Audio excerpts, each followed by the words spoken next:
Hi everyone, welcome, welcome, welcome, welcome everyone. Thank you so much for your time. Welcome to tonight's Fireside chat. Right, I am Marie. We are absolutely thrilled to have an amazing guest with us tonight, as promised. This session is going to be quite insightful, thought-provoking conversation happening as well, right? And hopefully, we also will have incredible guests coming on stage to be able to really ask questions when it comes to the most transformative technology of our time, artificial intelligence, right? And of course, we'll be talking about his future on the African continent. For those who may not know me, I'm Marie, your host for the evening. So, as a tech investor and an ecosystem builder, I usually focus on early stage innovation across Africa. I've had the privilege of working closely with different founders who have not just built incredible startups, but have been able to drive solutions that are reshaping, I would say, pretty much just our way of living, but also work and connect. And lately, my work has increasingly centered around artificial intelligence, pretty much, because I am figuring out that this can really be a catalyst when it comes to inclusive growth, but also for a leapfrog innovation on the continent. Now, tonight, I am just lucky to be the host because the superstar of our conversation is actually going to be an incredible aspect that I have managed to connect for the last couple of months. And I've been really fond of his work and pretty much also the I would say incredible achievement that he's done and in the past. Now, tonight, as you know, I will be guiding this conversation. We will be exploring a little bit what AI advancement really means for Africa, where the real opportunities lie, and how we can really make sure that our community don't just adopt AI but also own his future. Right. So I am very excited to dive into this topic with you guys. I can't wait to see the insight that we'll be learning from the expert, but also the value that the expert will be also adding to our community. Our guest for this evening is, of course, none other than Lincoln Lukose. Lincoln Lukose, as you guys know it by now, is a Kenyan innovator. Hi, Lincoln. I'm so happy to have you here. He's the visionary and CEO and founder of Lynclo, at least an AI integration consultancy firm that is on a mission to advance Africa by harnessing anything that is, linked to the power of artificial intelligence. Lincoln, it's great having you here. Can you please say hello to people, right? Tell us from where you're joining us from before I can tell them a little bit more about you. Please go ahead. Hello. Okay. Yes. Hello, guys. Wherever we're listening. Um, my name, yes, is Lincoln Lukose, and I'm joining today from the Netherlands. Welcome, welcome, welcome here, and thank you for having the time to really commit to our community. So you guys may know a little bit about Lincoln by now. Lincoln has had an incredible, inspiring journey when it comes to deep technical expertise, but also human-centered thinking, but also approach. With his background in biomedical engineering and master degree in bioinformatics from the University of Manchester and a distinction level of study at MIT. Lincoln has on MIT on AI healthcare. Lincoln has actually managed to bring a rare, but I would say interdisciplinary lens on how to use AI and how AI can uplift but not replace the African talent. Now, what makes Lincoln truly stand out on his core belief, I think, is that AI should not be about replacing jobs, but rather more about amplifying our human gift and fostering meaningful collaboration. So we are very excited to hear his take on the real opportunities for Africa in the age of AI and how to avoid, I would say, the hype pitfall when it comes to that, but also what we must do to ensure that our community lead innovation rather than just consume it, right? And I'm very, very much excited to really have you here, and I can't wait for us to really get to know you better. So, before we kickstart, can you tell us a little bit a fun fact about you? Something fun. Ooh, a fun fact about me. Actually, yes. I once had At one time, 11 dogs.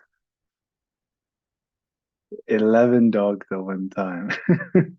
Oh Yeah. my gosh, that is amazing. Were you saving them, picking up them on the street, or were you adopting them Oh, after they've been saved? Like, do I wish I wish it was something that humble.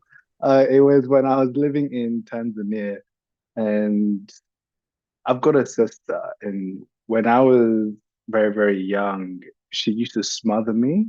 Like her hands were always on me, and she couldn't get rid of me, right? And my family, my parents were like, okay, we need to somehow occupy our hands with something. So instead of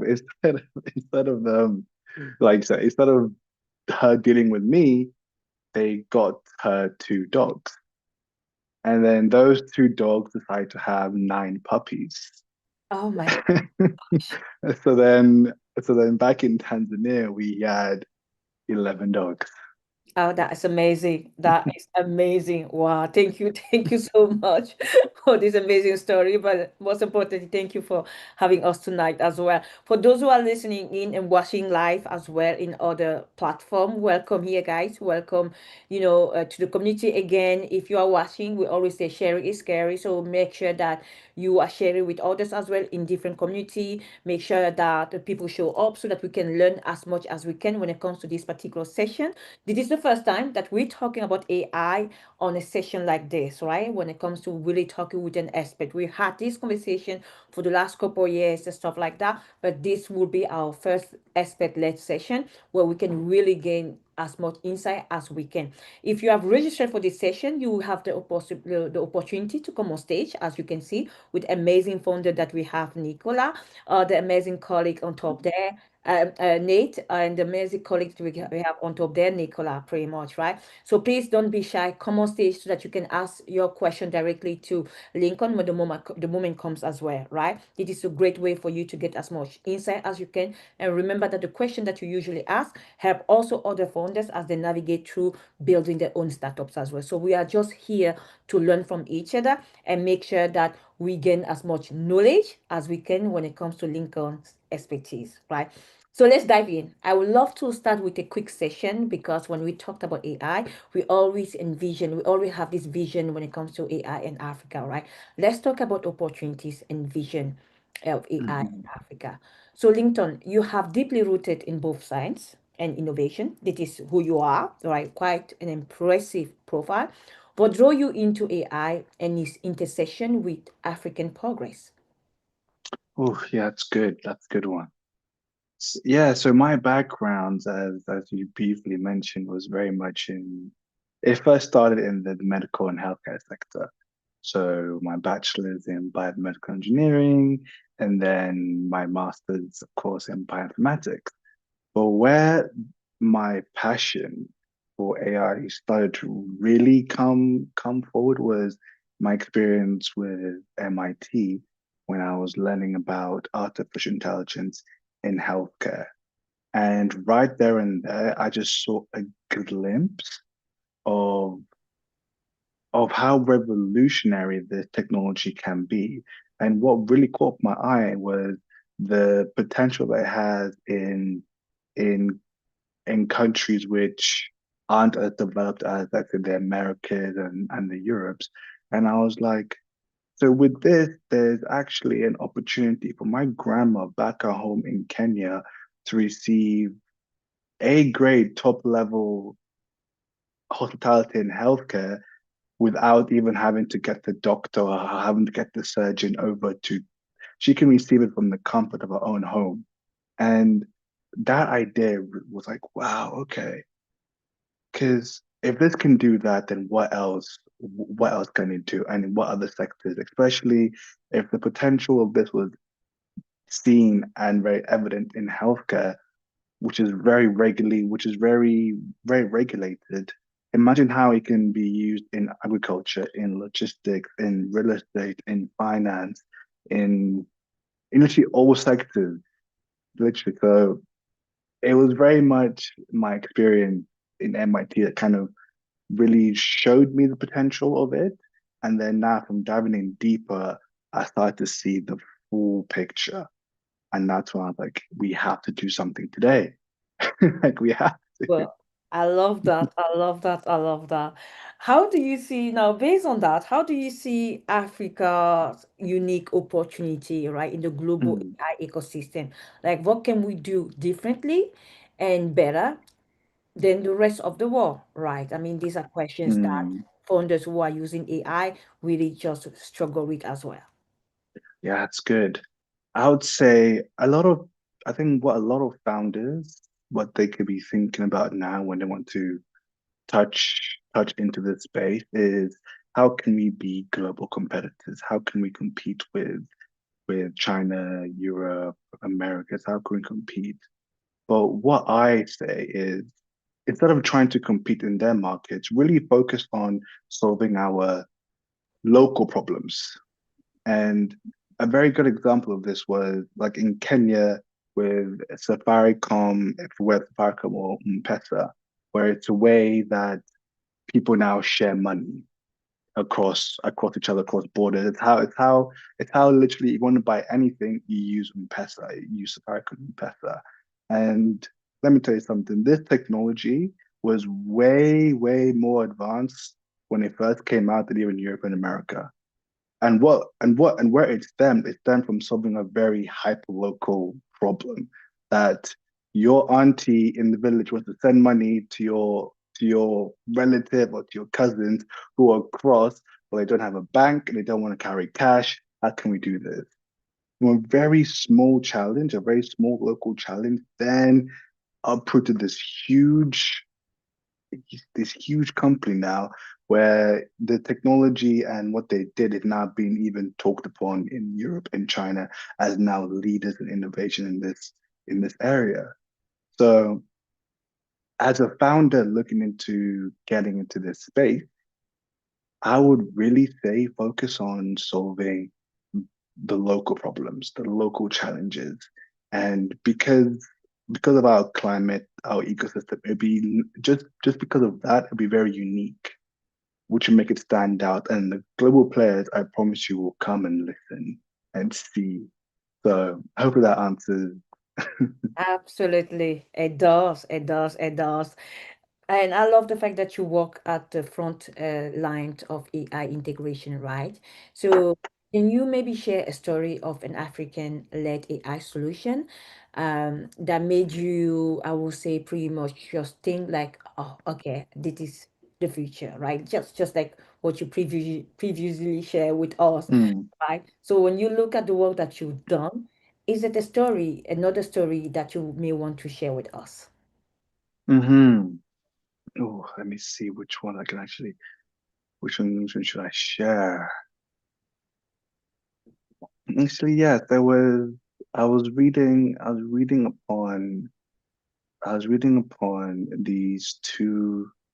This is very much more healthcare based, but I was reading upon these two students. I believe they were in East Africa or the Caribbean, Southern African, but they were able to develop that this company. They were able to develop this headset that's going to be used. So you put it onto your brain, and it's able to detect and predict. I'm not sure which illness it was, but it predicts a high level of accuracy that okay, because of the data provided and everything, that the cause of this disease was because of X, Y, and Z. And they used to build it was now they used the equipment from home, tech garage, but the technology and the code behind it was very much developed using AI.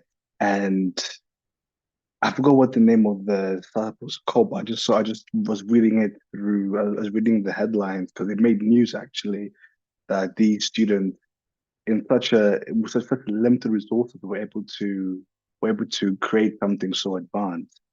And that was when I was like, wow, it's not even it's even though people may think that our environment is our biggest inhibitor, those guys really proved that it isn't. That if you really set your mind to it, if you really have a passion, you have a goal, you want to create impact, nothing can stop the human brain. And no environment, no situation can stop that passion and drive. And these students perfectly embodied that. Absolutely. And yeah, it was inspiring to be honest. Absolutely. It is. It is. On that note, I would love us to talk a little bit about talent, skills, and inclusion, right? Mm, We often hear about, you know, the AI skill gap in Africa. And I think just not AI, I think tech, mm, right? I mean, the tech industry, the startup industry, I mean, the startup founders who are even here live on stage with us can share the same story. They will tell you, I've hired, I've trained, and then they have left me for someone bigger and better. Check, I would say, pretty yeah. much, right? And then the gap when it comes to tech in general, we have seen it across, the continent. We've seen it Mm, in many countries, but we also have seen incredible country like Nigeria, government who have committed to indeed, make sure that this gap is like become a little bit lower if possible, and increase on making sure that they lead the change when it comes to producing engineers and tech mm, developers. And I think last time I checked data somewhere in the last year, Nigeria was either the first leading this change, or was the second after Bangladesh, producing mm, like tech talent. So now with AI coming into that power, right? Because that's mm. the layer. What is your perspective on how to rapidly upskill African young in ethical and practical AI use? Like, how best can we do that to bridge the gap? That's really good. Yeah.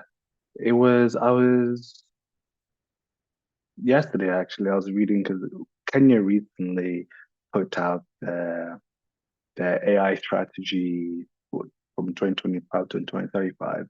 And then they were talking about, once again, they were also addressing this issue about the AI skill gaps and how they said that about only about 25% of graduates actually study STEM, actually go through STEM subjects.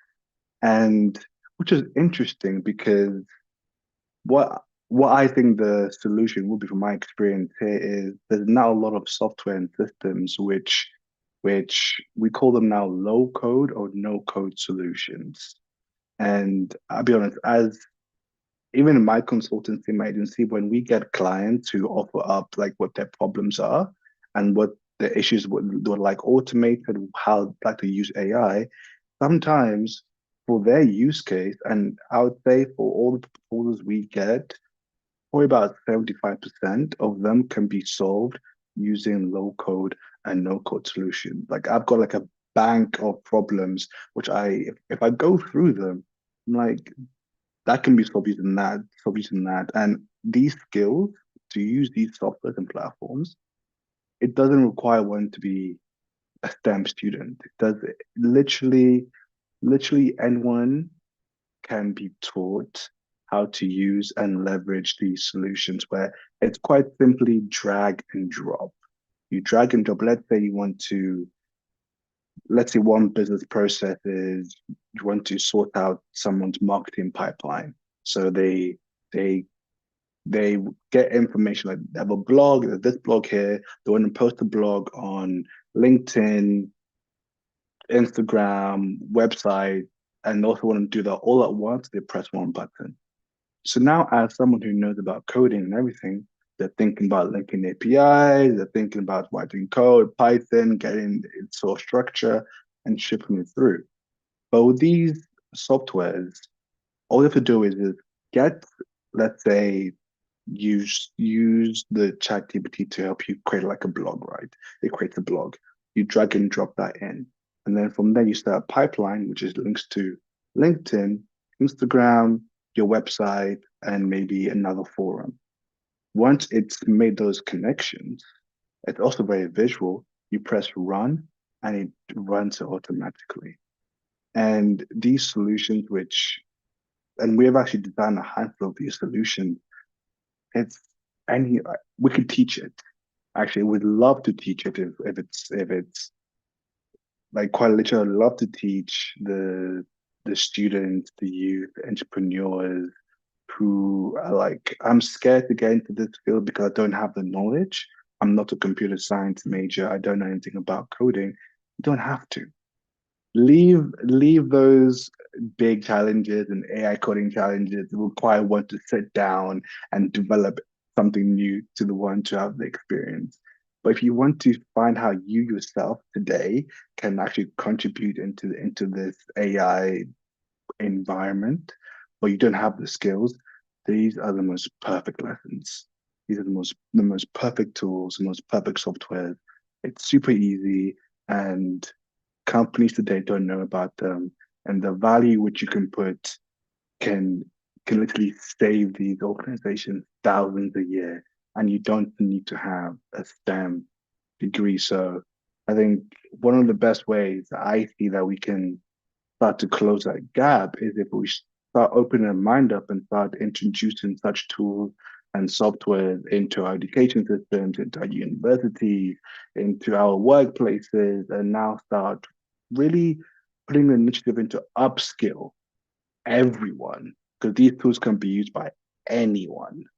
So there's a huge potential in that, and I'm very passionate about that, but about talent development especially. 'Cause I remember when I was, I think, 19, I started, it was like during COVID times, I started my own like digital marketing agency that was just the only people who were in the agency were Kenyan.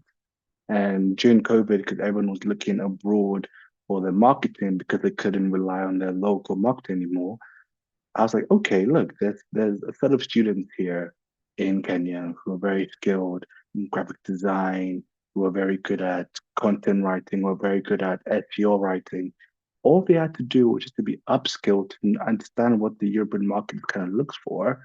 And then once you get that done, then now they can start receiving jobs. That's what they did. So now when I had like a few courses where I was just telling them what to expect from European organizations, what to expect from US organizations. Then once they understood the requirements, I was very much more confident to provide these students opportunities. And then from a small group of five, it turned to like 20, they went to like 100, and we even looking at even going, abroad. So talent development is very much a passion of mine, and especially in this field of AI, there's with these softwares coming out, they need to be known and they need to be put into the schools already, in my opinion. Absolutely, absolutely.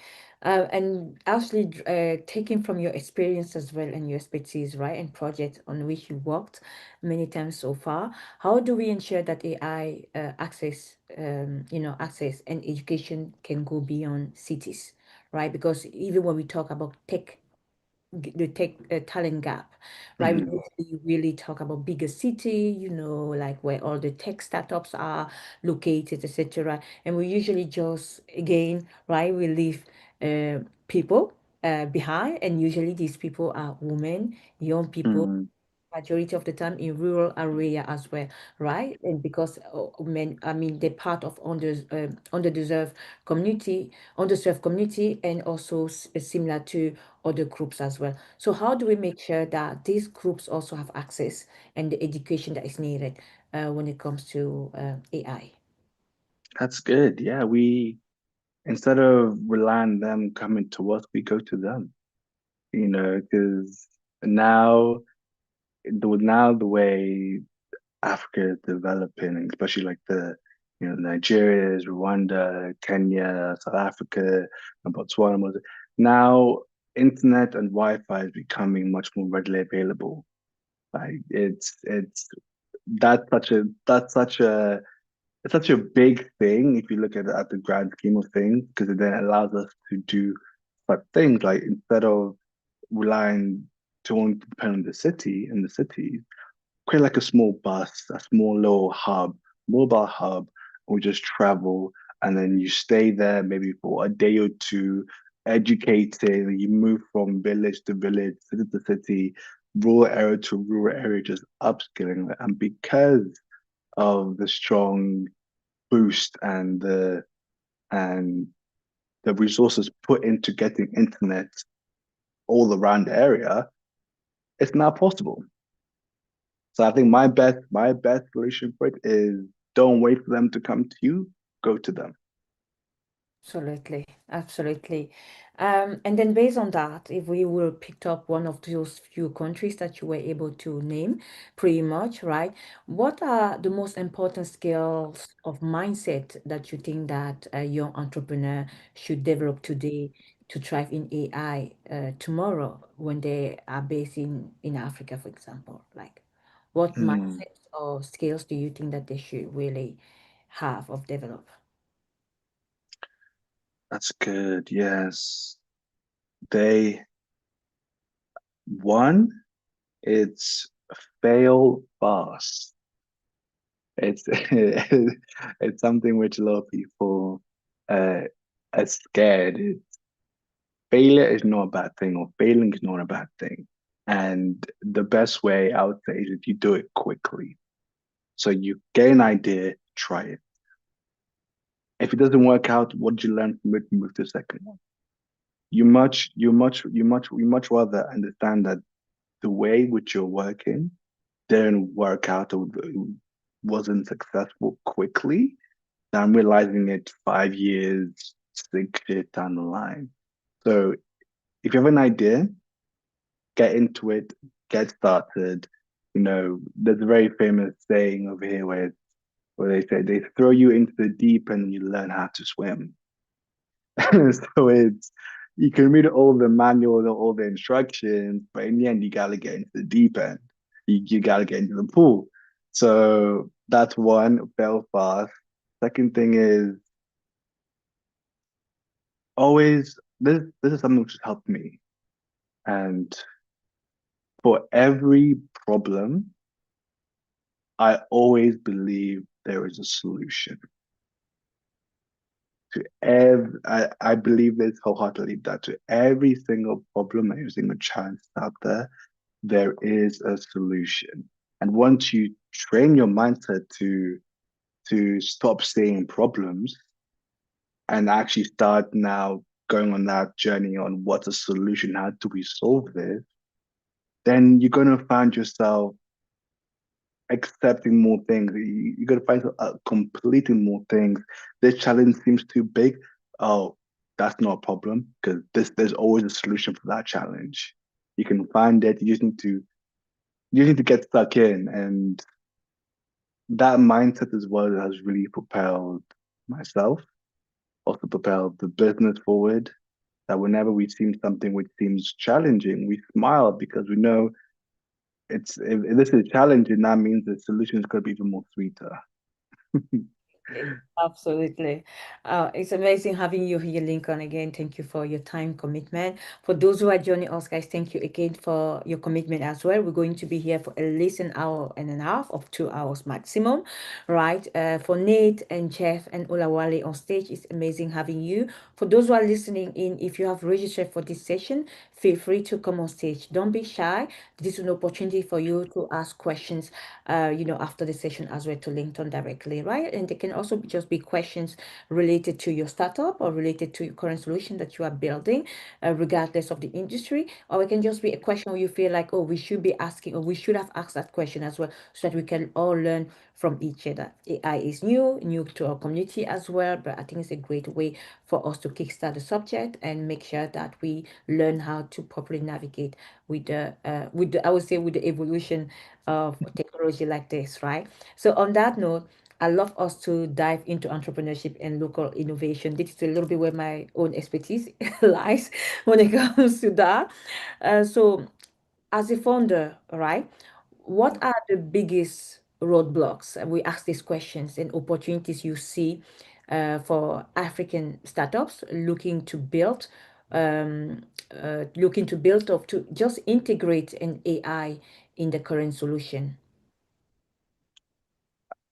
I believe the biggest roadblock would be just access to quality data and information. I think when I try and look at the whole AI pipeline and AI process when it comes to developing an AI tool or an AI startup, it really depends.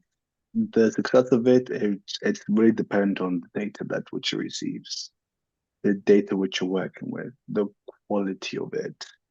Because I think it's a very much well-known saying around the AI space. It's, garbage in, garbage out. Artificial intelligence, yes, it's able to make predictions and do things faster and much more efficiently and maybe as we could. But if the data is awful, it's just going to amplify the awfulness. It won't hide it, it won't conceal it, it'll only just make it bigger. So I think one of the biggest roadblocks, and probably the biggest, is access to good quality local data. Excellent, excellent. Then I have another question for you. In this community of La Tech Africaine, of amazing founders, but also great experts like you and other investors who are also part of our community, we really encourage and empower to always build local and think global, right? Like it is pretty much just how we really encourage amazing founders to think about when they are solving a solution, but most importantly, to solve a solution that is needed locally first and that can be scaled across regions on the continent. Mhm. Now, that already was a challenge. And then the next one that we have now is how to keep doing the same thing, but with AI, right? So, do you think that African entrepreneur can build global competitive AI solution? I think you can. I think you think because you've showcased a few examples already when it comes to that. But do you think that they should be focusing on building globally competitive solution, or they should focus on solving hyper local problem first? Like you Mm. are the expert here. What should we do pretty much, and how can we rearrange our focus when it comes to that, and also our way of working? That's amazing. I would say, like, it's have solved the hyperlocal problems. And the reason why I would say this is because with that, of course, it kind of ties in with the roadblock is if you were to solve a very hyperlocal problem, it means that you manage to accumulate some local, good quality data. And as my experiences being here in Europe, there's so many organizations, so many institutions which are looking into investing, looking into um, the African continent and want to do something, but what they're missing is that quality local data. So I think an example, if we look into agriculture, so export import, if you could have a farm or a huge project where you're exporting goods, exporting goods to Europe, right?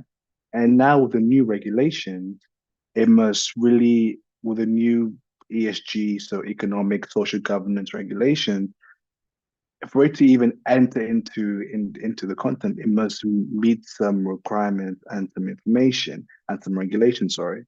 So things like what your carbon emissions, looking at how many females are working there, how many people in board directors. We're looking at the waste, what fertilizer do you use, what amount of water waste do you have, and there's frameworks which are used now, and they're very strict about it to the point where don't if you don't hit those metrics, if you don't hit those marks, your goods won't be able to make it in to Europe. So now if there was a system, those a system, a very local system that managed to get this information together, get the farmers, get them organized in a community so that in the in the end, you want to export eventually into Europe, but now you're already prepping from the start. So, okay, let's make sure that every single process that these farmers do is getting documented. It's getting placed in a very secure place, a very secure database, a very secure data center. That way, then when we need that data to now actually start getting, you know, money and profit, and these farms can start getting paid for what they're doing, we can then pass it on to the Europeans and the US and people who really need to follow these strict structures and be like, okay, look, we have solved that problem, that very hyperlocal problem.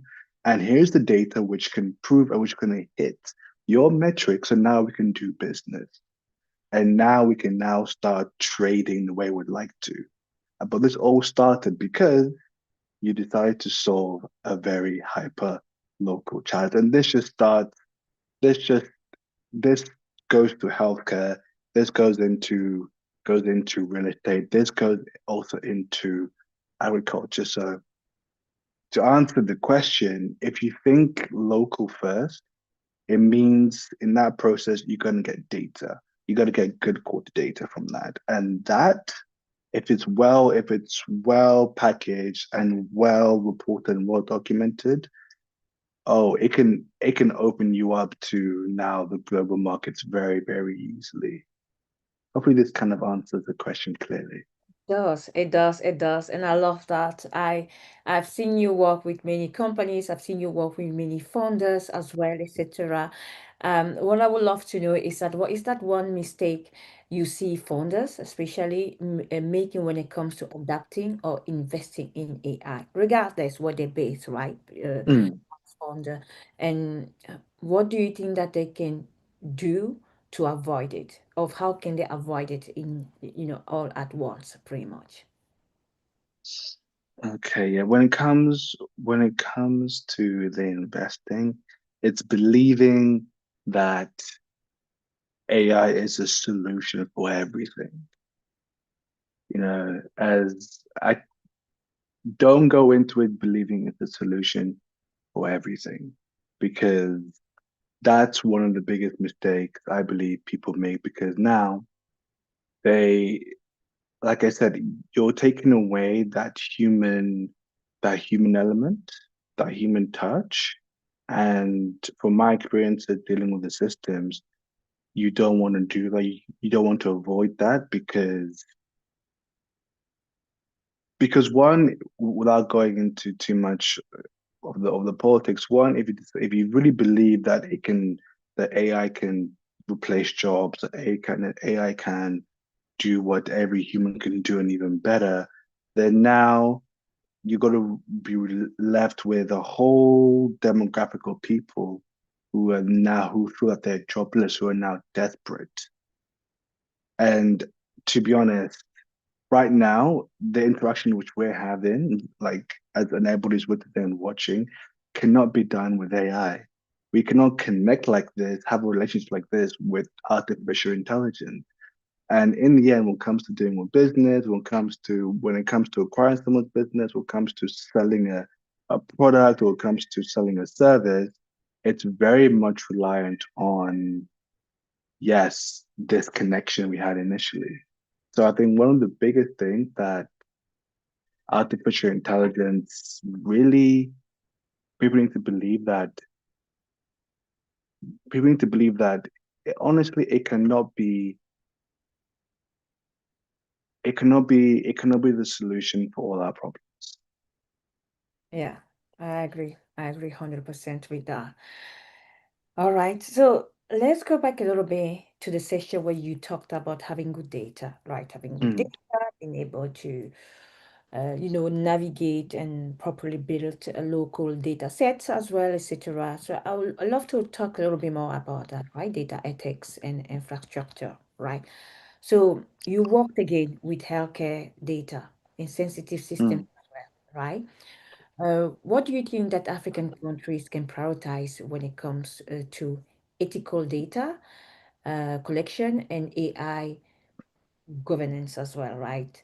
I mean, we have seen many of our founders really sometimes being the pioneer in an industry, mm, being the first, sometimes teaching others, and sometimes government bodies what should be, what the priority should be, and sometimes they're part of even fighting for proper policies and here and mm, there proper laws as well, right? So when we look at the current situation, the current movement as well, I think we're all aware that AI is here to stay. We just want to know how to live with that in a way that can enhance our ways of working, our ways of building, our ways of work, of creating solutions here and there, right? So with that in mind, and data becoming it was already, but data mm. being the currency, of today works, pretty much. So what do you think that African countries should prioritize, again, when it comes to ethical data collection and AI governance? Yes. What I've seen working here, because I've been a part of these groups and conversations where it's heavily talked about, and now in Europe, even Europe are now starting to have these sort of conversations and now putting the infrastructure to tackle this. So what I believe the first steps would be is to create a non-biased AI policy council where you have people from academia, you have startups, you have government, you have civil servants, you have people who represent the like a populace to be in this to be in this council and now discussing not only not only the the potentials and the areas where we should invest or we should develop more in AI, also a group of people thinking about what could be the possible outcomes and outputs of if we were to go live with such a tool. Would it take away opportunities? Would actually provide more opportunities? So we need people with all backgrounds, all disciplines to have so that we can have a very holistic view. So we have the innovators, we're very much like, yes, we need this to get this forward. Let's get the council on board. We also have the government people who are thinking about the people, but we also have someone who also represents maybe the some rural areas or or maybe some people who represent some unrepresented groups to also be a part of this council as well. And then secondly, I would say to create some, let's say, act where if you are a tool, if you are a no, sorry, if you are a company which wants to develop an AI tool, that you then have to sign this clause that's saying that my tool will follow the ethical rules. It will be responsible. I won't use data in malicious ways. That way, that way, then if you have, let's say, 30 companies, 40 companies under this act, we'll call it, let's say, the Africa AI Act, something like that, then you know, as me as a consumer, that if I use this company's tool, use this company's solution, I know my data is safe, and everyone knows that this person using it not with malicious intent. So I think the two things which I'd say are quite important to have a very good counsel, and then from the council, start thinking about how can we facilitate the creation of tools and how can we be sure that the companies who are going to be creating it are going to create it with the right values in mind. Excellent, excellent. And that was actually my next question as well. When it comes to bias in AI, I mean, we are all aware of that. We've seen Mm, it happening across the world when it comes to even cybersecurity, etc. We have seen institutions usually built AI models based on their own reflection as well before thinking of other groups, etc. We have seen many cases, and we still deal with many cases of misidentification and stuff. hmm And I think we're going to continue to do that as well. That's just a reality that comes with new tech, right? So when you see that happening, and it is quite in a growing risk of imported AI model, right? That kind of reinforce these biases. So how do we build AI that truly reflect our African realities, right? Like if there will be some tips and advice that you can share with us today, what would that be, Lincoln? Mm.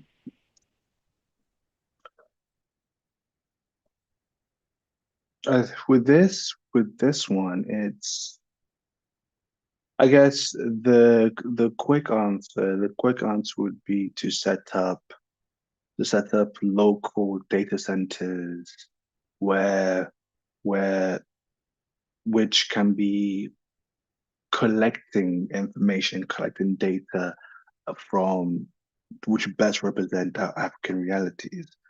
Now the more long answer would be it's less of the the setting up the infrastructure, but more about changing the mindset to people to be willing to even provide the data in the first place. Because I know some of the problems which we face is, at least here, like in Europe, where a lot of, and rightfully so, a lot of the Africans don't feel safe enough to go across into these like trials and to provide that data across, to take part in these tests, to take part of these programs, which in the end develop the tools which we use here.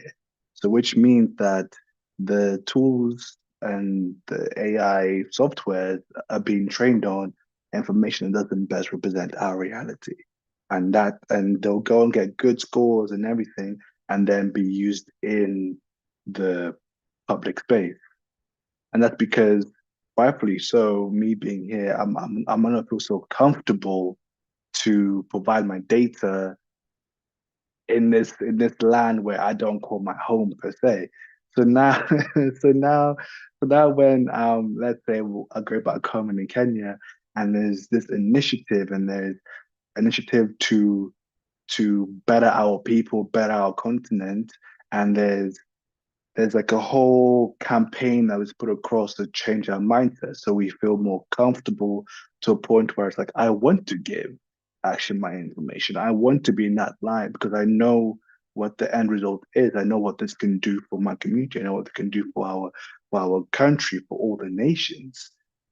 Once we can now start to really tuning our minds to think like that, then getting the infrastructure in place would be super easy. Then getting the people lined up would be even easier.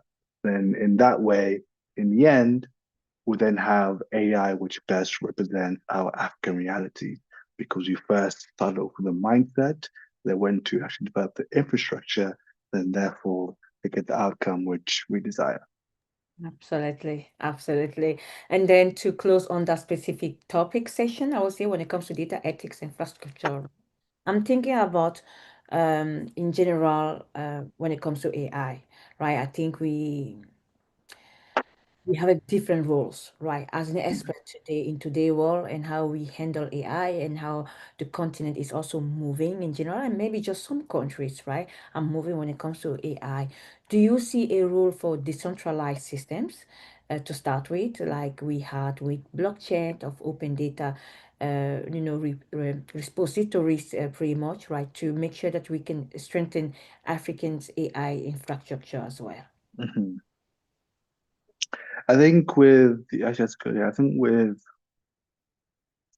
decentralized systems, down might be a bit more industry specific. Because I know it's very much already used in the fintech that comes of cryptocurrencies, and that's very much used there. But I'll be maybe it's up for also discussion with, let's say, the AI Council, is to use decentralized systems, let's say like in healthcare? Would this be the best approach? So at least in that aspect, I think that one might be a bit more industry specific, but open repositories and places where data is freely exchanged, though I think that is something which we should also be considering because that I would say it gets very useful for educational purposes. For for example, if for my experiences when I was working with MIT and when I was also throughout my degree and everything, the data which we were used to learning were all open repositories, open sources where let's say some NGOs or the government or institution decided to put data there. So now we who are young, energized, want to start working on creating some cool new solutions, at least we have a good data, good quality data we can use already. So for the open repositories, I'm very much like a green flag. It's like let's try and get that out there so then the young can also be experimenting and developing cool tools. With the decentralized systems, that one I think it's very much more up for discussion. Absolutely, absolutely. Thank you so much, Lincoln, for all of this. And for those who are listening in, guys, we have managed to actually get to close to an hour already in this session. So we still have like a good 30 minutes, maximum an hour. So if you're here and you're new and you may have questions later on, please start preparing them as well so you can easily ask them to the expert here on stage, right? Because he is here to see how he can either help you with questions that you may have when it comes to your startup and integration of AI. But if you just have a question that where you've been curious enough or you just want to know, just ask, right? Again, your question, the information will help all of us to learn from it, but also add value to the community as we continue to build. Now, if you manage to register, then you should be here on stage. So if you're not on stage, it just means that you didn't register for this particular invite. That's why you're not visible here, but you can still try to send in your questions as well, right? You have my WhatsApp number, so you can also use it in any case necessary. All right. So now we talk about data, we talk about ethics and infrastructure. Now, when talking about that, we also need to remember that we have to talk about policies, right? And then we also have to always follow up that with partnerships, pretty much, especially when it comes to building ecosystems. Now, we talk about AI. So, what policy of investment will most rapidly accelerate, responsible AI adoption in Africa, or just like in a particular country, right? That you've seen progress, etc. I say the quickest and probably the safest, the one which doesn't propose great risk levels or big changes would be to equip the students, professionals, policymakers with practical AI skills through curriculum integration, boot camps, workshops, public-private partnerships. I really believe that the quickest way that we can start getting AI and used into our works, into our countries, is if we start off with upskilling the talent, upskilling the professionals, upskilling the general population about it, having websites where it's just pumped with information about new tools, new technology, very practical workshops where people are actually building their own tools, where people are actually experimenting with different tools. And from all backgrounds, for all businesses, I believe that if we could set a policy that it becomes, if you really are really about this movement and getting AI, then it should be really forced into our curriculums and integrated and allowed people to opt in to those classes and opt into those programs. Absolutely, absolutely. And while on the subject, of course, right, how can we avoid becoming just AI consumers, right? And instead lead as creator, thought leaders in this particular space. I mean, even for me, right, as a digital expert of digital transformation expert, I'm always looking into ways of how to make life easier for others who are either using platform or software. But I'm guessing that for tech founders, that is like a main question that they really like. They don't want to be consumer. They want to leverage AI in a way that really establish themselves as leaders, but also as amazing creators of today's world. Mm.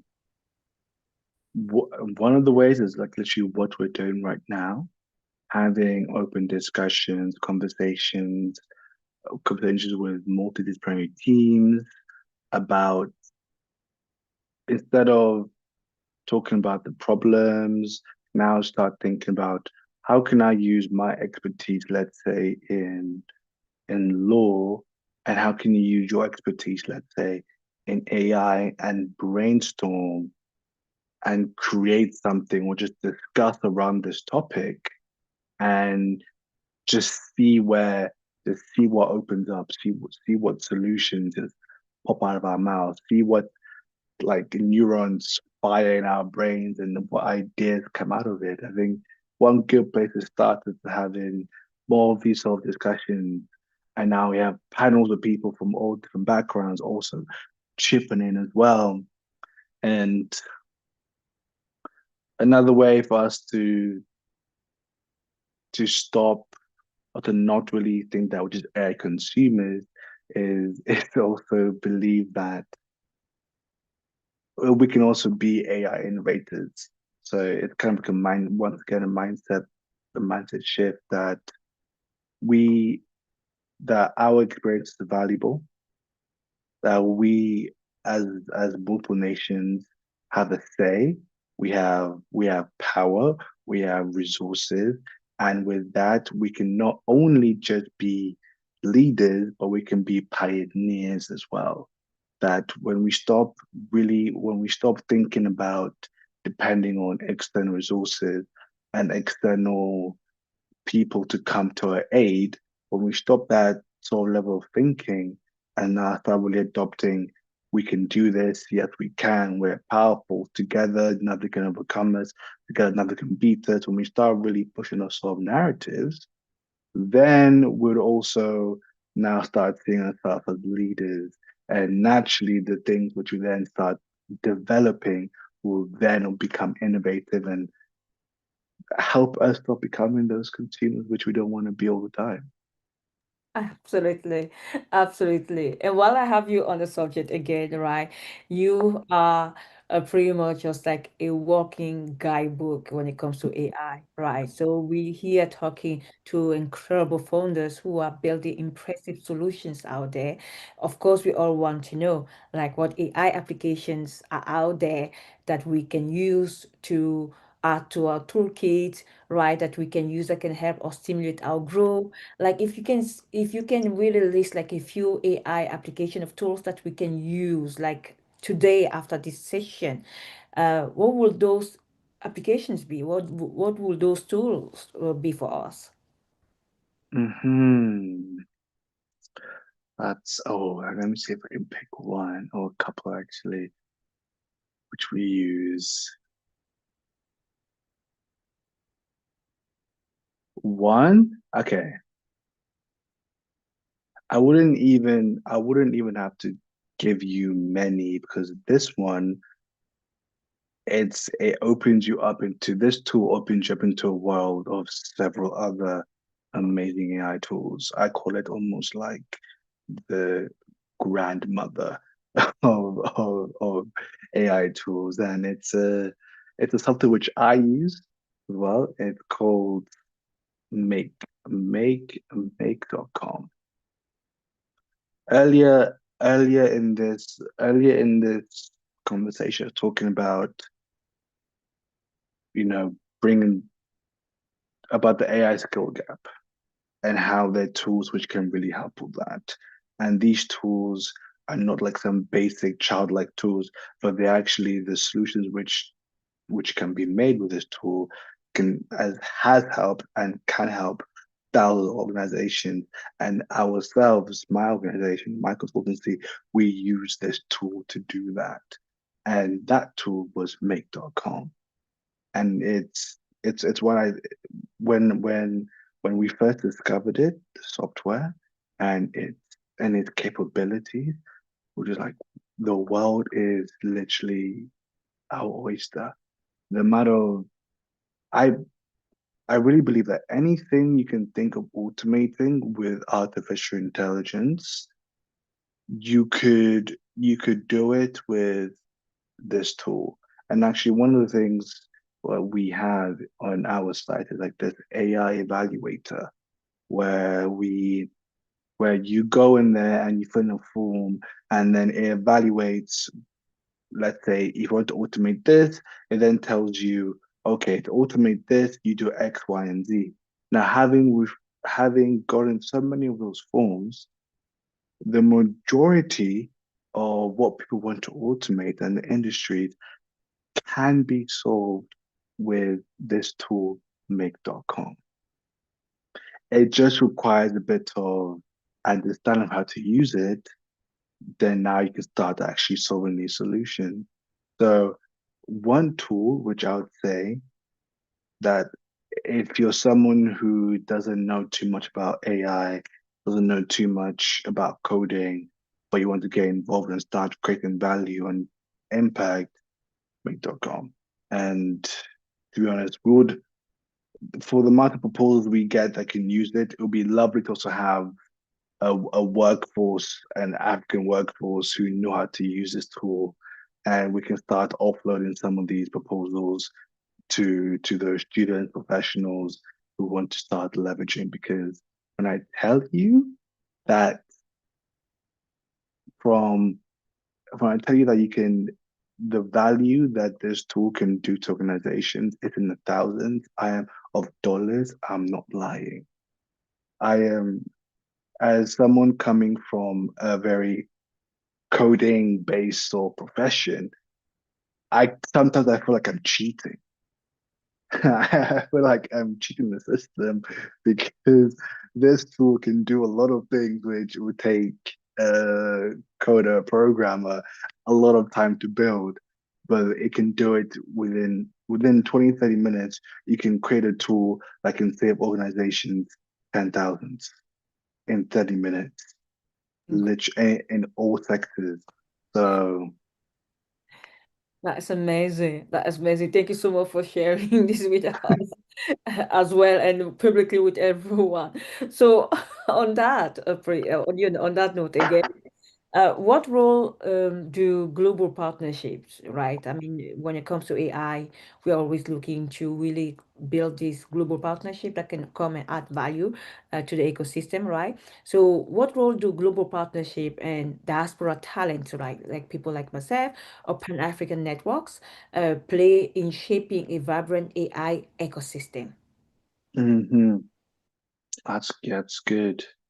The local, I mean the global partnerships like the diaspora, where they come in very useful is they have access to, like myself, we have access to Western Western investment, Western knowledge, Western tools that are being used and being used a certain way. Maybe if there's knowledge of certain policies and certain infrastructures that have been adopted here that are working, the diaspora, we have that knowledge. Now, but what we're missing is now that local partnership where we can now take a little bit of what was done here in the West, now adapt it. Because we can't just do copy paste because it won't work. There's two different ecosystems. We definitely need the help of the local partners, local organizations to help in discussion of how can we mold this to fit our system and then become unique to us, not just copy paste what's already been existed. So the global partnership, the diaspora in particular, have that knowledge of what's been done, what has been done, what's worked, what doesn't work, what has worked and mediocre, and can now bring that back into the African continent and partner up with local institutions, see how we can adapt it, improve it, and now make it unique to our situation. Absolutely, absolutely. And I think to even emphasize a little bit more on that, but I think that's just the approach in the community of La Tech Africaine. It's just like building that bridge between the diaspora talent and global partnership, pan-African networks that we may have connected to the local expertise, right? We usually Mm, said that we have to learn from the locals to be able to even come in with suggestions that can help to improve or even introduce new exactly. it comes to that, right? I mean, the best way to learn is to connect with Olawale that is currently built in Nigeria. Say, hey, you've been doing this, and I think you've been amazing. Can you teach me a little bit, like like Mm, what's happening here? What are you doing? What do you think from your local expertise that you will need to improve on that? And how mm, can we collaborate together? And then me as a diasporan coming in, it's like, hey, this is what I have seen. This is what has worked, and this has been the limitation, the challenges that we came across. What do you think that we can take from here and implementing that into what you are currently doing pretty much that is a little bit mm, more that is a little bit the approach that we usually promote when it comes to connecting tech talent to tech expert from the diaspora and even just tech founders from the diaspora into the local market, etc. So mm, it's really great to see that AI, even with his new innovation, is that same approach that majority of experts in the industry also promote as well. So thank you mm, for sharing unwillingly, willingly sharing this expertise as well with us. For those who are listening in, guys, we still have like a couple of questions left. Pretty much, I hope you came with a lot of questions because you will have the floor soon to ask questions that you may have. You can also send these questions in through WhatsApp. So if you are not here on stage, it just means that you didn't register on time, pretty much for this particular session. So just send me your question on WhatsApp, and I will transfer that to our aspect of tonight's session, right? So now let's look at the future. I mean, we are already here. The future is already here. We're already working with AI. We are trying to embrace it as much as we can. I think we should be embracing that even more, taking more risk, etc. It's all about teaching, right? Like you need to teach your machine to be able to learn to talk like you, to work like you, and to produce like you in general. So I'm really looking forward to see how we will leverage that AI transformation of innovation when it comes to that. So looking the road ahead, right? If everything align, let's imagine in a perfect world. Okay, I have a magic mm, swan. In a perfect world, everything align perfectly. Let's pick a country. Let's go to Ghana this time, right? So we have Ghana that is working very hard and they have managed to make sure that policy align, infrastructure align, talent align, right? These three things. What do you think, or what is your moonshot vision for Africa and AI by 2035? Everything has aligned so far: policy, infrastructure, and talent. So, what will be your moonshot vision be for Africa and AI by 2035? if everything were to be aligned,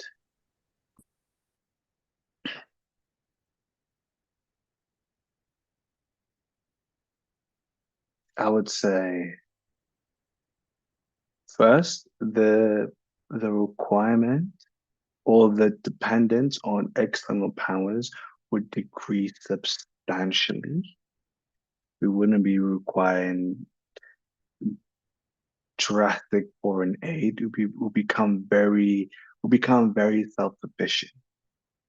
That our clothes will work for us and doesn't require extra hands outside to keep it running. Secondly,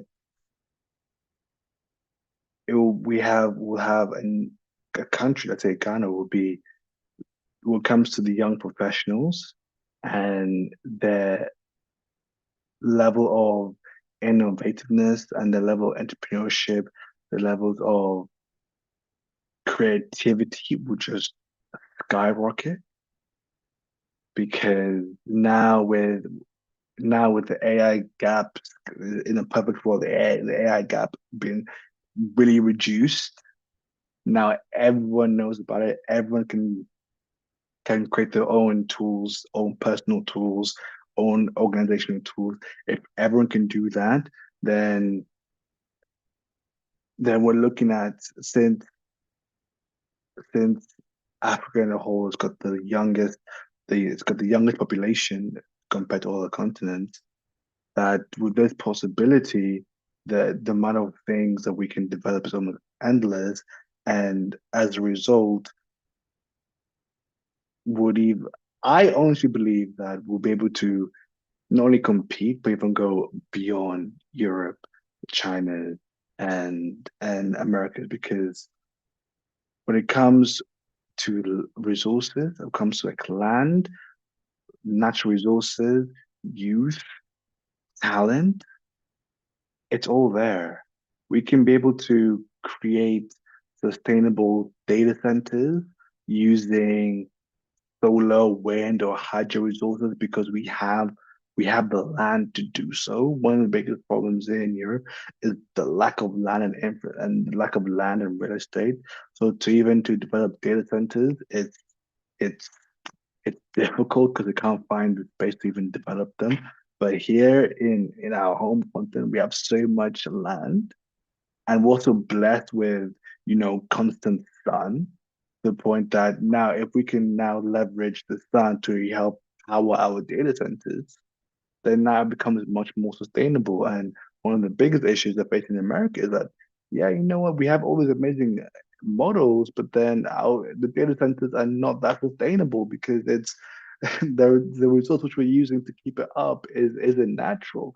So I really believe that if everything were to work to our favor, we have a self-sufficient, powerful, energized, innovative, well-structured nation that people will start to really be like, wow, okay, this is a new power which we didn't see coming. It's amazing. I love that. I really, really, I love that vision. I love it was Mm, incredible, and I can see that happening visually as well. Right. It's just amazing.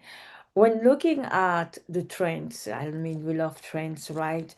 It's really difficult when you are a tech founder trying to build a sustainable solution, and then you see all these trends happening, and you're trying to mm, build it, and then you have sometimes investor pulling you, to a different direction because it is trending, because there is what is in now, So when it comes to AI, what trends are you personally more excited to see right now, right? Like what exactly, what is that one trend that makes you like, oh my God, yeah, like you get excited when you wake up as an expert and you cannot wait to either, work on that or get to know more of even like get involved when it comes to that, right?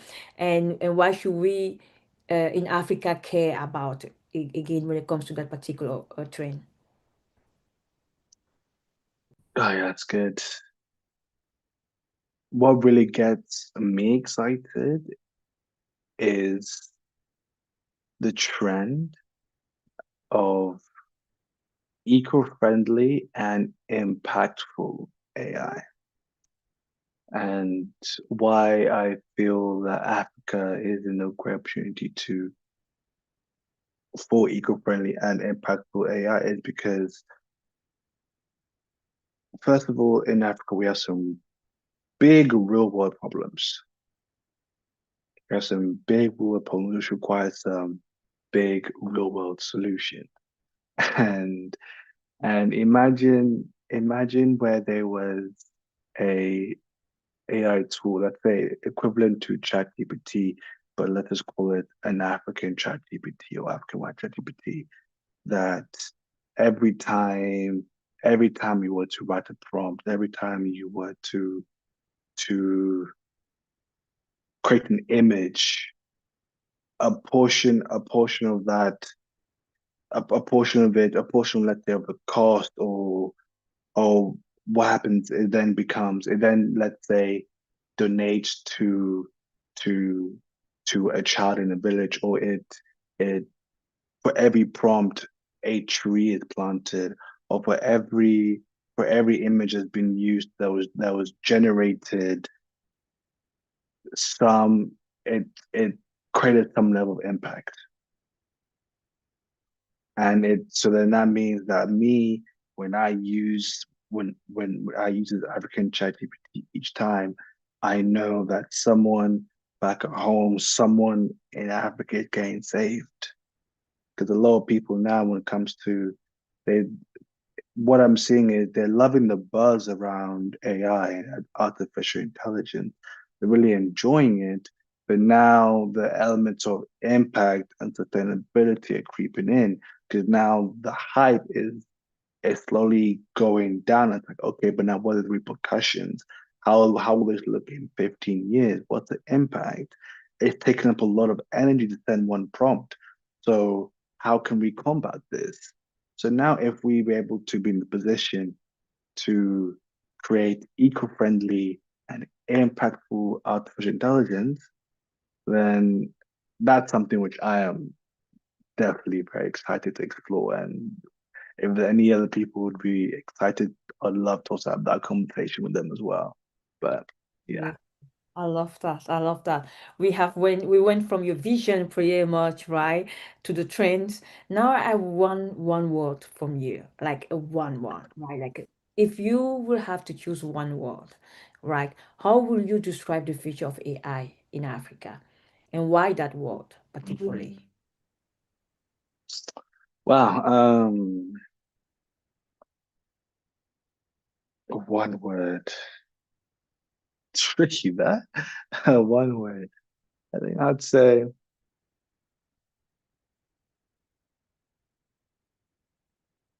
hopeful. Hopeful, because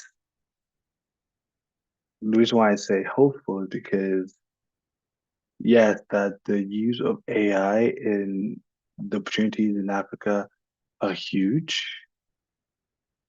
It will require, to be honest, a bit of work and to get there, and change of minds and infrastructure, and really be proactive to even get it into the curriculums, get into our countries. But I'm hopeful.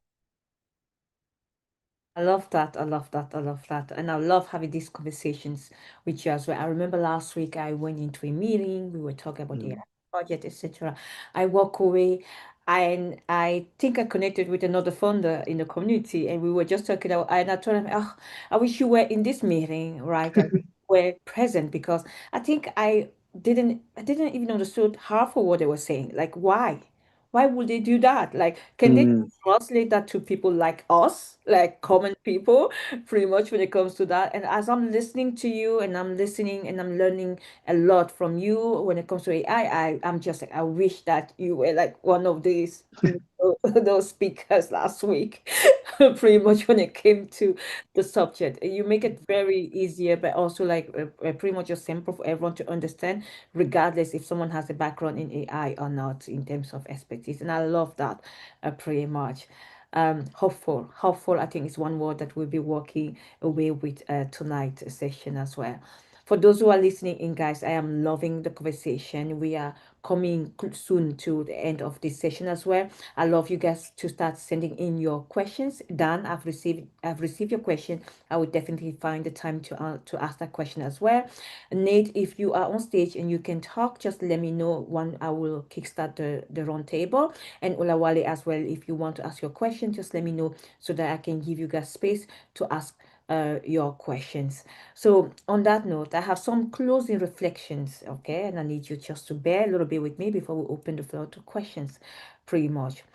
You have had a quite an impressive, I would say, journey when it comes to your profile, but also when it comes to what you've done so far, pretty much in your journey.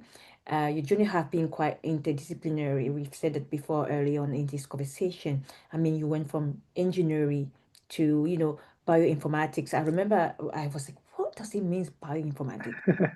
This thing. Like, what exactly do they do? But now AI, and you manage to really like combine that to become this incredible expert that you are today. So, what has been the most rewarding lesson so far in this industry for you?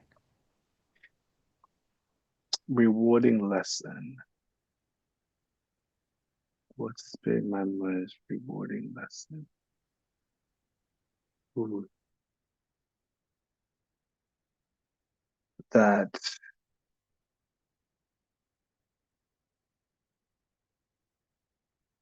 that that the purpose of AI is to enhance our is to enhance our human touch. And when I begin to really understand what that meant, then the solutions which we were designing took a different tone. It took a different direction.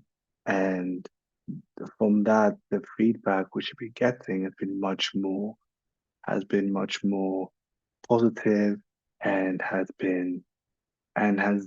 really it's been a point where that now the organizations which where we integrate those solutions into are not anymore saying, okay, let's because we can do this, because AI can do this, let's scrap this department.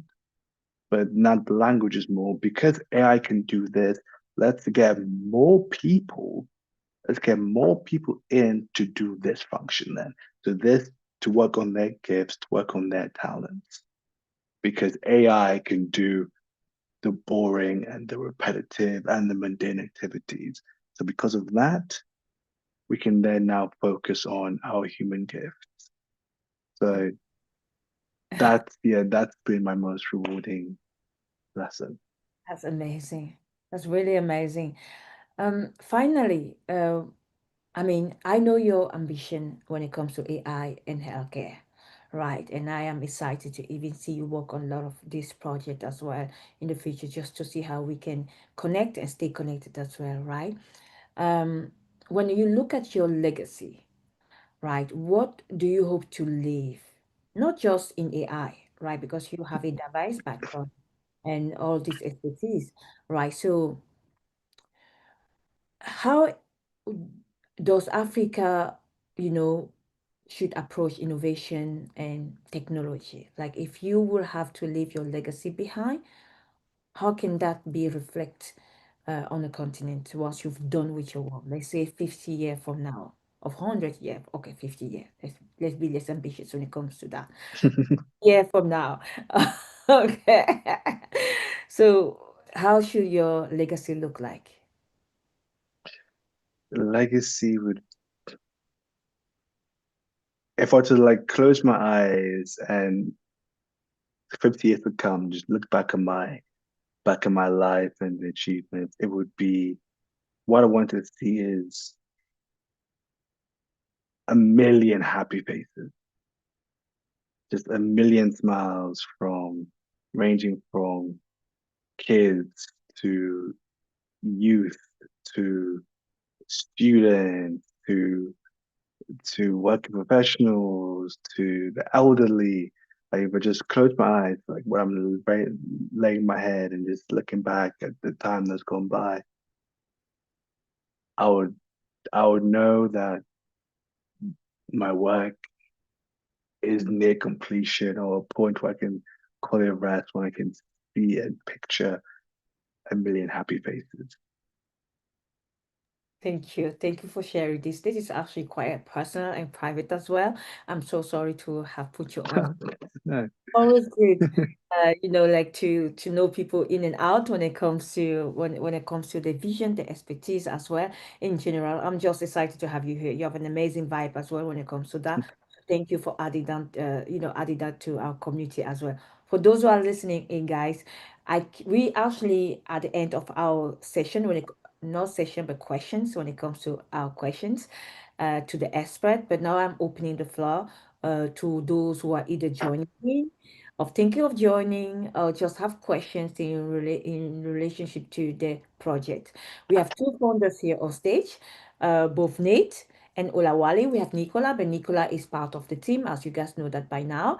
Those who are listening in, you can just like send in your questions in your message, pretty much, or you can drop those message on WhatsApp as well directly to me. I can read them to Lincoln, pretty much when it comes to that. And just let us know if there is anything else that you would like to ask to the expert, right? We went through all these different sessions with different questions, and this session is going to be online, and you can always come back and listen in if you have to, right? And of course, while you are here, I would love to tell you that we are quite excited to launch the accelerator program next month, pretty much. We are welcoming amazing founders who have committed, to really take the startup journey to the next level. We have 6 founders I am really looking forward to work with, to dive a little bit into details when it comes to what they're building, and also when it comes to pretty much just scaling their existing solutions as well. So I'm very much excited about that. So you will see a few sessions here and there that will become a little bit more private for our founders, and then we will then, after the cohort, we will then open the floor again for this type of public sessions that we are having. So just be patient and bear with me while we continue to build on the community as well, right? So thank you guys again for your time and commitment. Let's take another 10 to 20 minutes to open the floor for the questions, pretty much, and then from there, I will let you guys go. The reason why I'm always excited when I see people commit to this session like for 1 hour and a half, because I know how difficult it is to be able to stay connected this long and charge as well without electricity be cut off somewhere on the continent, because these are our daily reality. And usually when you are on social media, you always someone comment quickly like, hey, get to the point, we don't have the whole time to watch your video here, okay? We have more videos to watch. Pretty much. So yes, I am always grateful to see how amazing founders are to stay connected to the session from the start to the end for over an hour when it comes to that, and I'm very grateful to see the value they continue to add as well to the community. So thank you for that, and thank you for your engagement, guys. So on that note, Olawale and Nate, I would love to open the floor for the round table so that you guys can ask directly questions, and I'm guessing technical questions to Lincoln when it comes to that. And then that will also give me a moment to review my own questions as well. So let me see. I know that Nate is currently working, so I don't know if he's available. Nate, if you are available, you can unmute yourself so that I know that I can give you the floor if you have a question. Olawale, if you can hear me, please unmute yourself so that I know that you are still here on stage and not working while being here on stage. In the meantime, guys, I am just excited to really be welcoming back this type of session, and we're going to have more of this session, and we're going to see LinkedIn more as well within the community. And I can't wait to see pretty much just how we can work closely with even founders who are building incredible healthcare solution as well across the continent. So while waiting for Nate and Olawale, I want to move to our first question of tonight, Lincoln. So you were able to share a few tools here with us when it comes to which AI application we can use and how we can work with that, right? So I know that I've asked already to give us your top 3 AI tool that you use, etc. And thank you for sharing that with us as well. That is amazing. For those who are listening in, we will be sending a newsletter out anyway with this update session to make sure that we all got the input that we are looking for when it comes to that. And I will also circle back to Linga to see if there are a few things extra that he can add for us to use as resource. Um, so yes, Lincoln, on that, when we have the AI application and we are adding our toolkits and we are doing our to-do lists, right? Somehow, somewhere, when it comes to integration.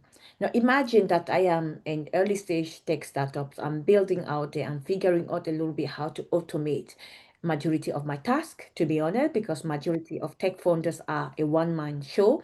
They are both the CTOs, the marketing director, the communication Hmm. director, the sales director, they're everything at once, and sometimes even the financial advisor and the legal lawyer as well when it comes to that. and they're trying partly to automate their work and Mhm. routine. What tools are out there do you think that can help them automate pretty much just like majority of these different departments when it comes to that, and to better use their priority to focus on continuing to build and grow their startup? That's good. I I'm gonna sound like a broken record when I say this, but I promise it's not the way. And these guys have not sponsored me or promoted me like this. And I probably should at this point, but especially to automate like the marketing, because I use this as well. I also automate my marketing, and so all my all my reaching out in terms of the cold emails is done using AI, and it's done using the tool which I also mentioned earlier on in the session, which was make.com. Uh, where I managed to, whenever I get an email, so let's say someone interact with my post, right, or with my website. I then am able to then using that information, because normally they fill like a form or they fill something in. I get them basic information like email and data, and I then run that through this. For some who may not know, it's called Rocket Reach. It's a software like CRM where you can just access it. You put an email in, it gives you the information and everything, and like LinkedIn and all that stuff. So I put the email into there. I then get extra information about that potential lead, because I also have access to their LinkedIn. So I get like what professions they're in. I also get like what their experiences. And from then I have this I use this LLM, AI LLM, to then get that information, get their personal, the LinkedIn information, business information, professional information, to create an email that's based on what they would need. And then after it's create that email template, I then put into this another module, which now then sends the email. And now every time someone does something, I'm not worried about to correspond or to make sure I email them, because this automation, it does that for me. And it's done on what tool? Make.com. So it just facilitates all of these different processes together, and it does it in a very visually pleasing and easy way. So if you guys want a workshop or a quick run through how that works, I'd love to do that. But to answer your question, literally that that tool. That's amazing. Thank you, thank you, thank you again for sharing another gem with us as well.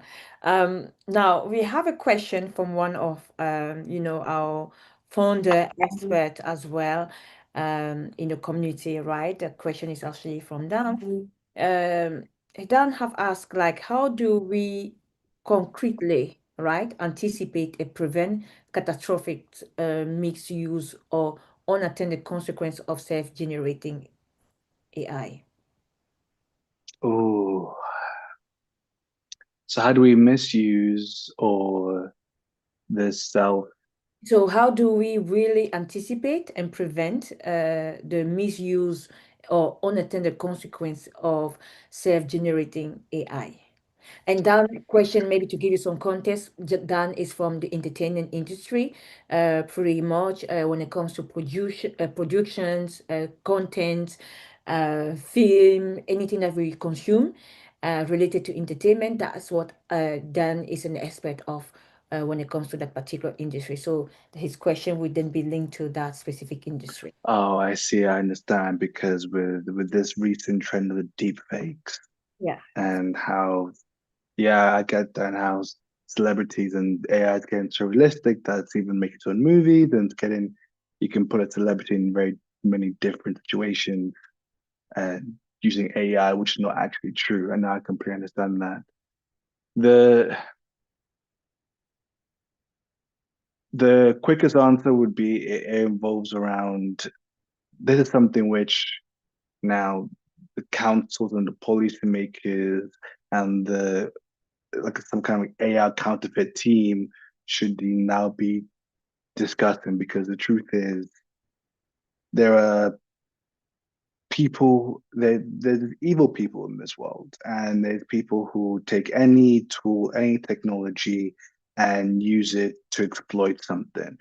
And we see it with the internet, we see it with social media, we see it with all the tools out there. That on one hand, there's a lot of good kind of out of it, but on a different brain, they can use it for different ability, and it's for the negative. So in that case, a really good way, or I think I anticipate what they will start be looking into, is now AI that can detect AI deepfakes.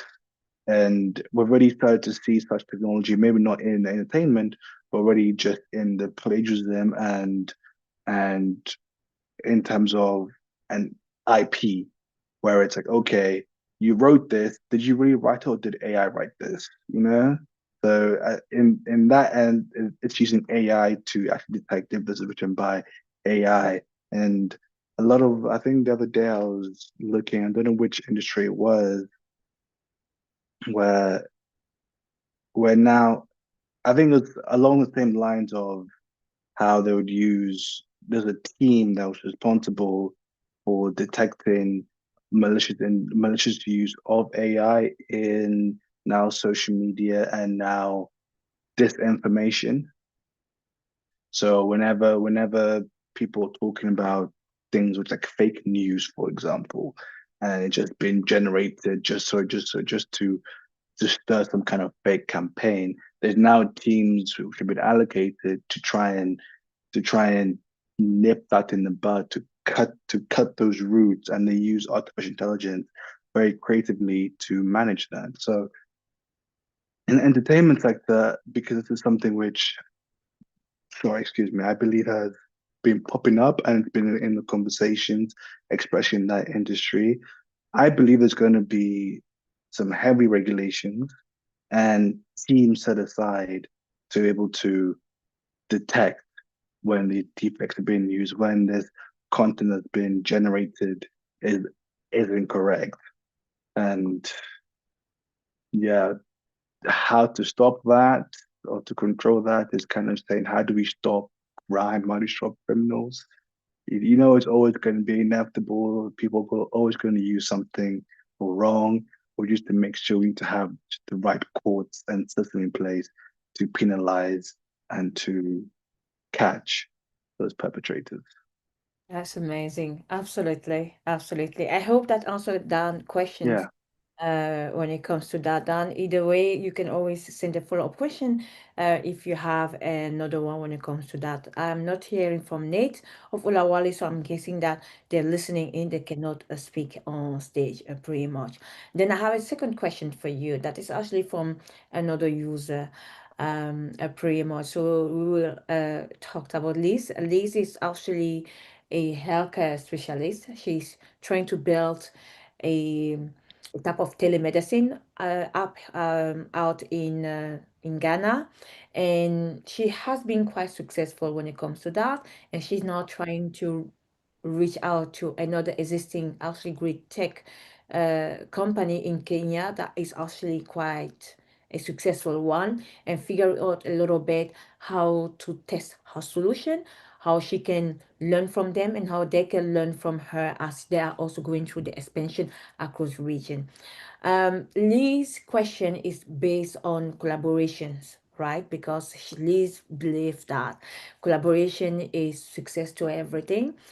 She doesn't see her competitor as competitor, but she see them Mhm. actually as partners who either have a well of knowledge she can learn from, and them also can learn from her. So she wants to know how she can navigate this process where she is building. She knows that what she's building is needed. She knows that she is adding value and can also add value to other existing partners of competitor calling themselves in the market. How can she continue to nurture that spirit while protecting her innovation and ideas as well in this new world of AI, new technology, and how easy it is to copy and paste someone else's idea, etc. So Mm-hmm. also know how she can protect herself while nurturing these values that she has managed to maintain while while building her startup. Okay, yes, that's good. I'd say from my experience, what has helped has been when I'm not in when I'm not doing those negotiations and conversations with partners. It's not talking about the how, but it's talking about the outcome for the organization if we were to partner.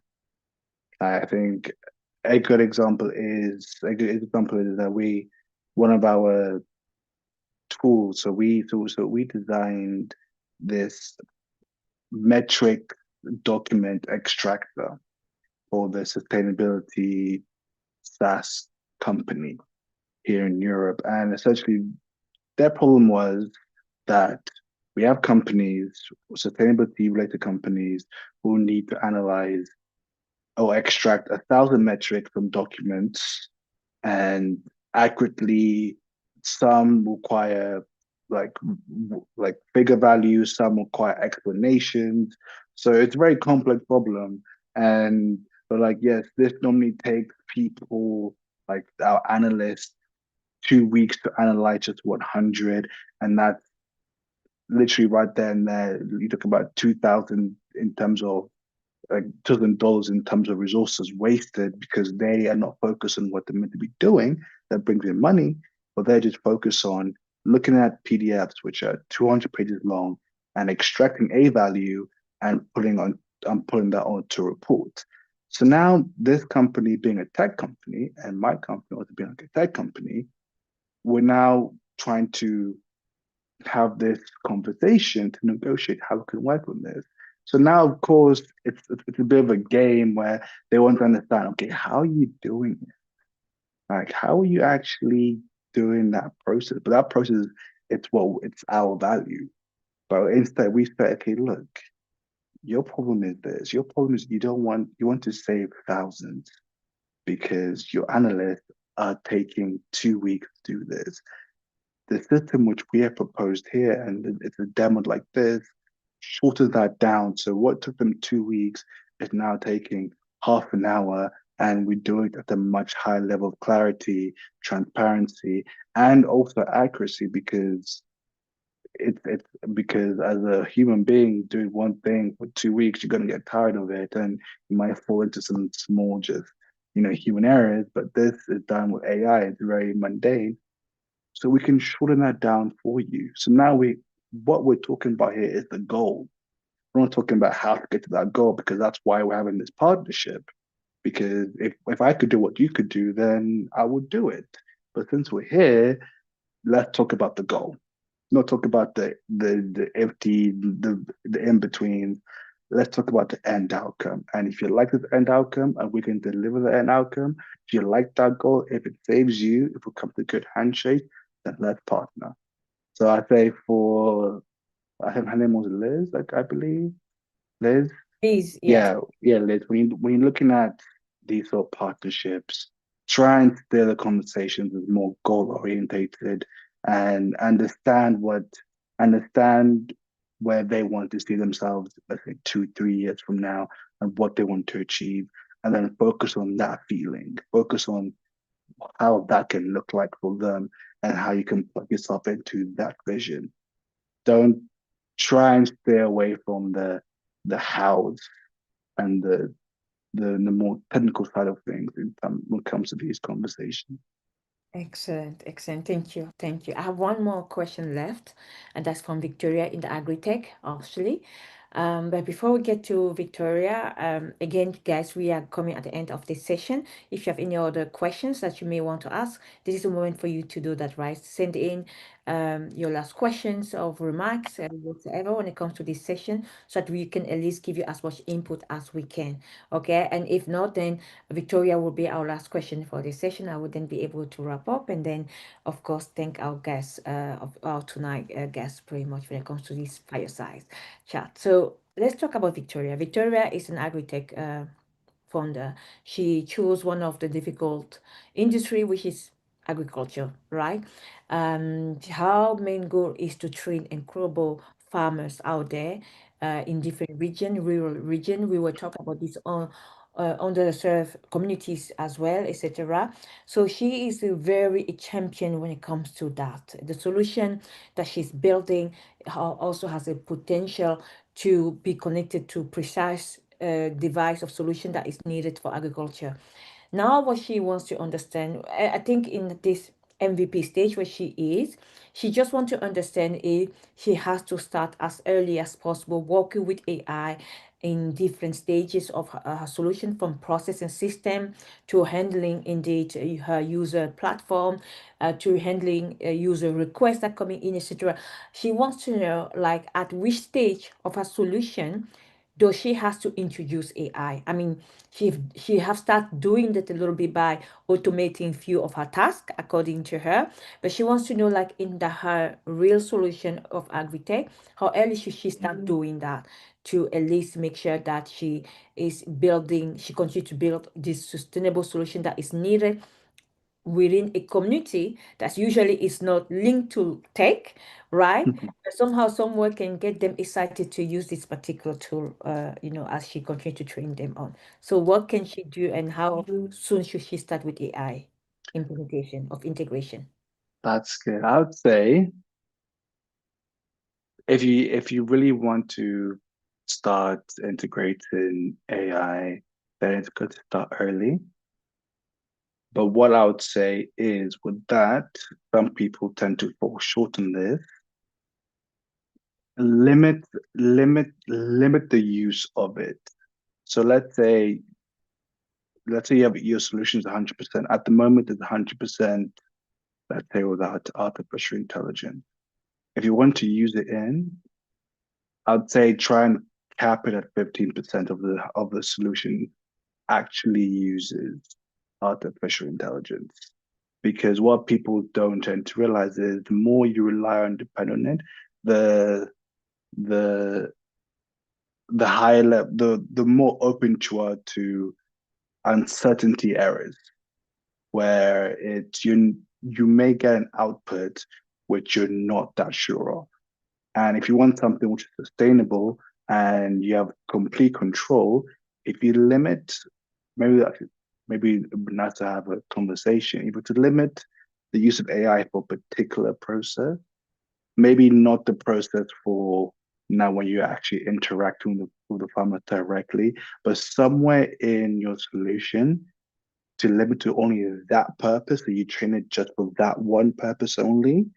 So then you know that if this comes in, I know what the output can be. I know the degree that it can actually fluctuate. Then that's that's when you start seeing some that's when you start scaling. And now you're because of using AI and how quick it is, you can now do things. Your solution can maybe be adopted quicker. It can maybe scaled quicker just because that a very small part you decided to leverage AI on. So to answer, I would say start start early as soon as you can. So the fact that you're thinking about it is already a good step, but don't make that your solution 100% or 50% dependent on AI. Excellent, excellent. Then I have one last question that just came in, and that will be it. That's it. That's it. The question is from Tom. Tom is a biotech, I would say, founder, but expert as well when it comes to research in healthcare. industry, but most important when it comes to viruses as well across the world. He's been doing that for quite some times now. But he's also building a AI solution on the side, pretty much. So his main application will be AI powered, right? A learning hub in the NLS mobile app, whatever that means. I think you understand it best. So he wants to know that if there are other insight on how to leverage any insight around of how to leverage users of customers, pretty much. If you have any insight, that would be great. Okay. Well, so could you repeat that one more time? Sorry, I didn't quite get the last Okay. part. So he wants to know how to leverage insight, how to leverage. So if you have some insight of how to leverage customer, right? Because the main application will be a AI power learning hub in the NLS mobile app. Oh, okay. Oh, okay. So Insight had to manage the customers in this AI-powered mobile app. Exactly. If you have any insight on how to leverage for customers for a solution like that.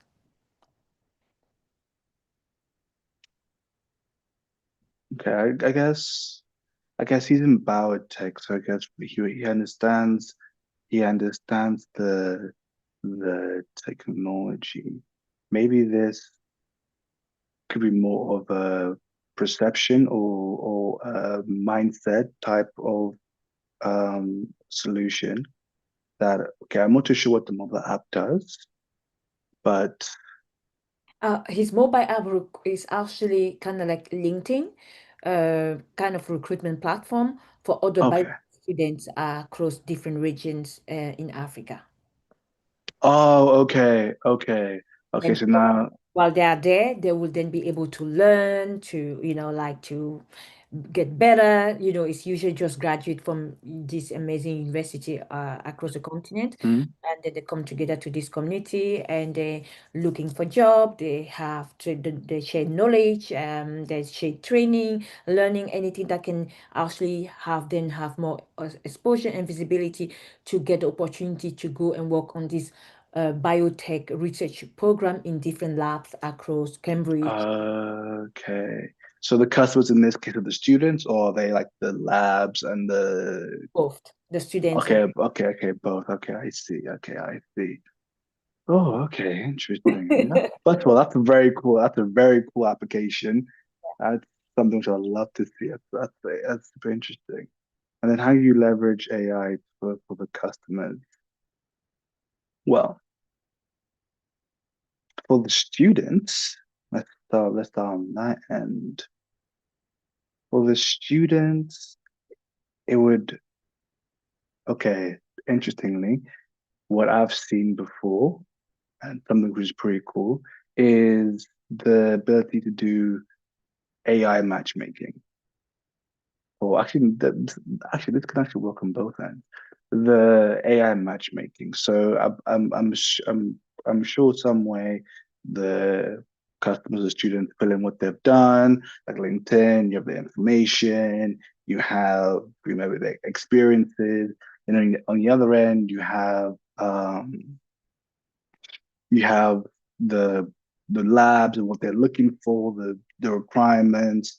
Then now here in the middle, you have this sort of AI matchmaking system that's going down, where now depending on your creativity, it could be you can swipe almost like how you have like those dating apps where like you can click on an opportunity, it opens up you like dislike, and maybe on the other side the the labs looking at the CVs and they like if they see the CV they like it, and then if both of you guys like then it's a match. It's yeah, you can leverage those sorts of very but the core of it would be now it's the matchmaking process. It's how you're taking in which parameters are weighted higher, which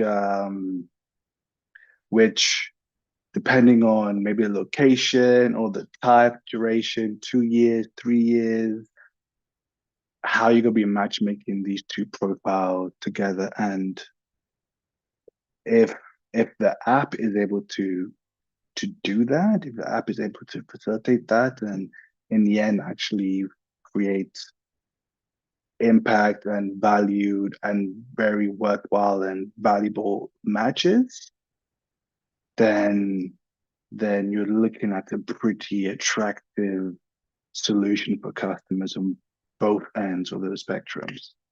Amazing, amazing. Thank you so much, Lincoln. I am sorry, but I have another question for another amazing founder of us. I'm so sorry. Keep on going. We have a question from Sami. I think this will be the last one because this is really the last one in. Sami is from Zambia. She's building a startup of a solution called Corey, right? Corey is a trust forward platform that connects donor to grassroots impact. Pretty much you were talking about impact, impact investment, impact solutions. And then funds don't go to organization, but to local SMEs who deliver the product and services. So she uses, of at least her team uses blockchain to track the donation in real time and give security and trust, right? So our question is, how do she use blockchain working side by side with AI? Like, how can she make sure that this become a beautiful marriage for her solution as she embrace all these changes? Wow, that is such a great question. That is, how can I use blockchain? And I'll be honest, I haven't explored much into the blockchain into the blockchain technology. I have people in my team who do know a bit more about blockchain.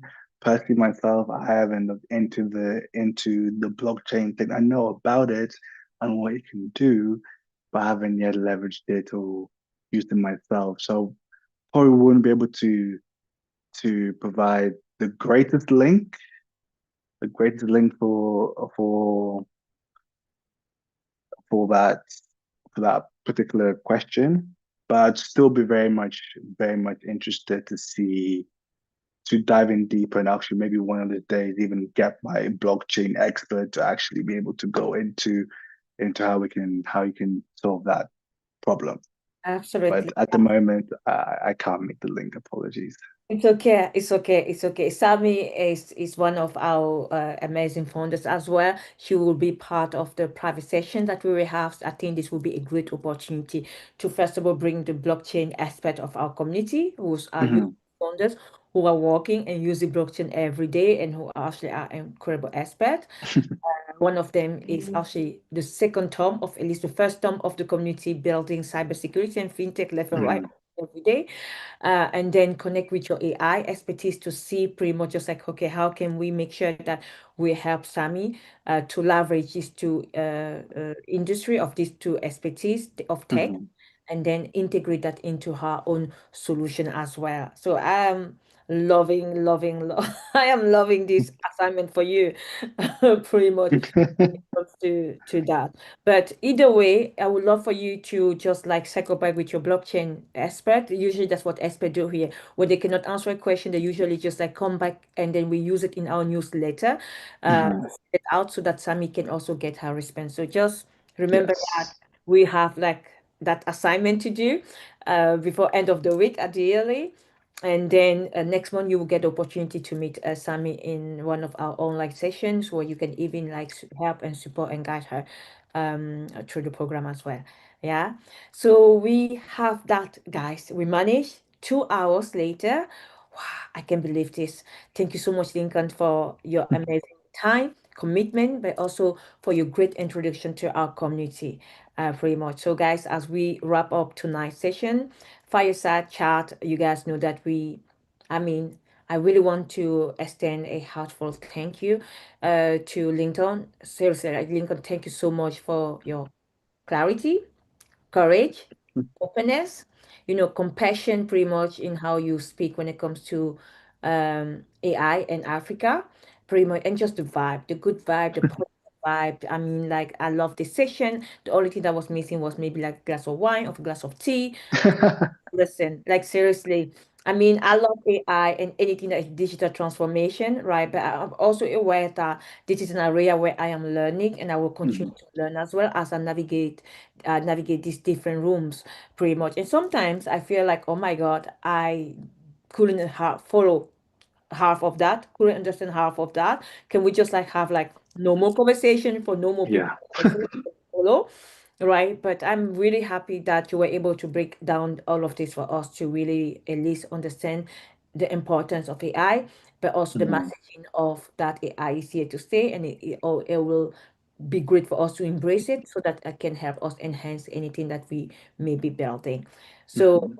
thank you so much for your time and Thank you. commitment as well to this whole session. So on your final thoughts, if you have any thoughts of call of action, what would you like to leave the community with tonight?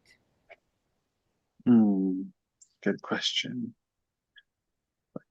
I would love to, yeah, I'd love to connect. I'd love to connect with anyone watching, anyone who has engaged with this, all the questions, all the founders, especially since you're all doing amazing stuff back at home. And just love to hear the story. So I believe I believe my link, you can always catch me on LinkedIn. I mean, you can always connect on LinkedIn as well.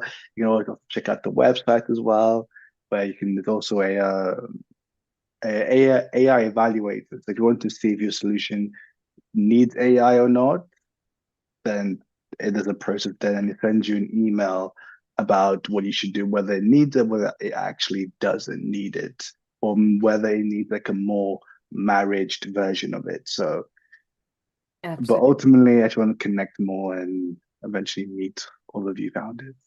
That is amazing. Thank you so much for your time and commitment again, Lincoln. Thank you. And to everyone here, guys, thank you for joining us for this dynamic conversation. I really hope that you will leave with fresh insight, right? New energy, like always, pretty much, but also a shared sense of responsibility to build an African Center AI future, right? So until next time. Take care, guys, and let's keep pushing the boundaries of what is possible together. And hopefully, we will meet again. Have a great evening, guys, and thank you again. Bye bye. Thank you very